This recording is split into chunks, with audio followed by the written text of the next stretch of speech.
જૂનાગઢ જિલ્લાના કેશોદ તાલુકામાં commercial group દ્વારા વર્ષ 1992ના કાર સેવકોના સન્માનનો કાર્યક્રમ યોજાયો. માનવ કલ્યાણ ચેરિટેબલ ટ્રસ્ટ કેશોદ સંચાલિત કર્મશીલ ગ્રુપ દ્વારા અવનવી સેવાકીય પ્રવૃત્તિઓ કરવામાં આવી રહી છે.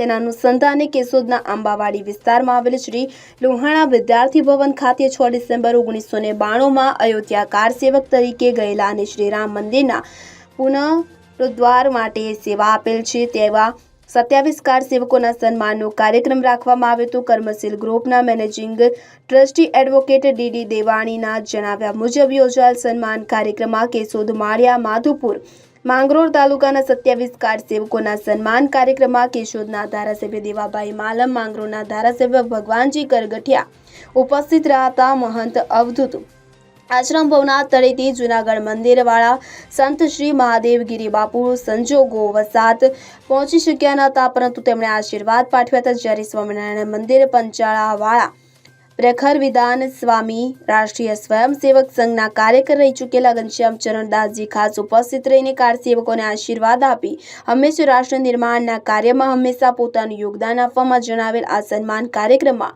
કેશોદની જુદી જુદી સંસ્થાઓ પણ જોડાયેલ કે જેમાં સમર્પણ હોસ્પિટલ, ભારત વિકાસ પરિષદે કાર્યક્રમને સફળ બનાવવા અશ્વિનસિંહ રાયજાદા તથા પારુલ કારિયા, રાહુજુભાઈ રાયજાદા, કાંતિભાઈ વગેરે ભારે જહેમત ઉઠાવી હતી.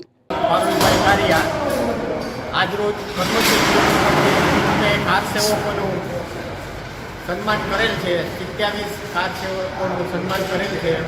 માળિયા, કેશોદ, માધુપુર અને માંગરોળના તમામ કાર સેવકોનું સન્માન કરેલ છે.